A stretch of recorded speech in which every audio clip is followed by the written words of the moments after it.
Hey YouTube, Tony here, and today I want to take a look at this Sanrenmu model 7034 LUC. This particular one is a -PK for the handle. This is a small, cheap Sanrenmu. Blade is only 2.7 inches long, so that's good if you're in an area where you've got to be under that 2 3/4 inch carry length. Like I said, the PK stands for this style of handle, which is kind of a clear plastic. It's got a little bit of a texture to it. This particular knife comes in 4 models as near as I can tell. You've got, and this is the only one with the satin blade. The other 3 models all have a black blade to it. There's one model that has the same handles but the black blade. There's another model that has black handles that doesn't look like they're see-through, clear, transparent. And then they have an interesting G10 model that has black and blue G10, and there's some holes skeletonized all the way through here. This particular, the steel on this, I've seen it listed as 8CR13 MOV or 8CR14 MOV, but nonetheless, it's you know, it's a lower end but not a horrible steel. This knife right now on GearBest is running $6 or $7.65, so it's an $8 knife. Now when I first got this, one of my problems with Sanrenmu's is they're awful small knives. You know, it seems like every one of them's this small knife.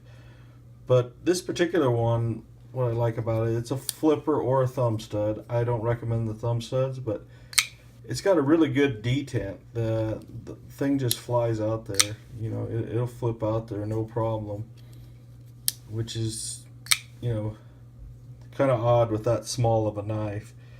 You know, I have another Sanrenmu that won't flip out there like that. It's a small, light knife, but there's just no detent to it. The other thing I like about this knife is the hollow grind.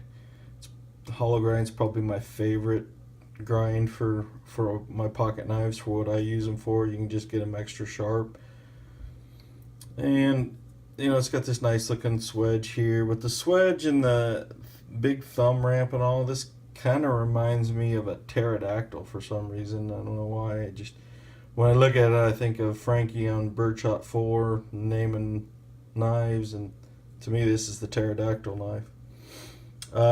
Back spacer, it's got the same transparent material running through it. Pocket clips, just kind of a standard, not really deep carry or anything. The liners on this you can see through, and you can kind of see here you've got some extra holes, but it's not really skeletonized. I think they use these same liners on several different models, if I had to guess. So, you know, like it or love it, I don't know. Another interesting thing with this knife is the stop pin. Instead of being a normal knife with a stop pin up here, this one's internal. Actually rides around in the handle. And I don't know if I get a light on that without blinding you guys, if I can show that.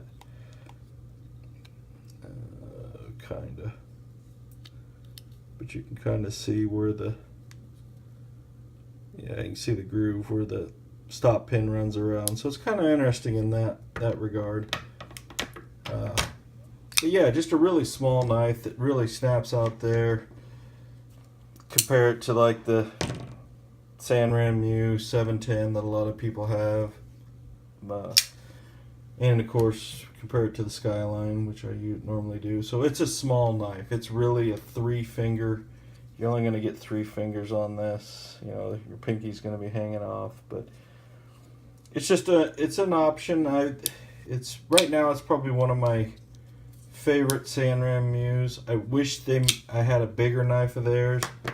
I'm gonna try and get the 9063, which everyone says is a bigger version of one of their knives. You know, I really like this Sanrenmu for size and ergonomics, but unfortunately it's not a lock blade. It's just got this double detent, so I'll show that in another review.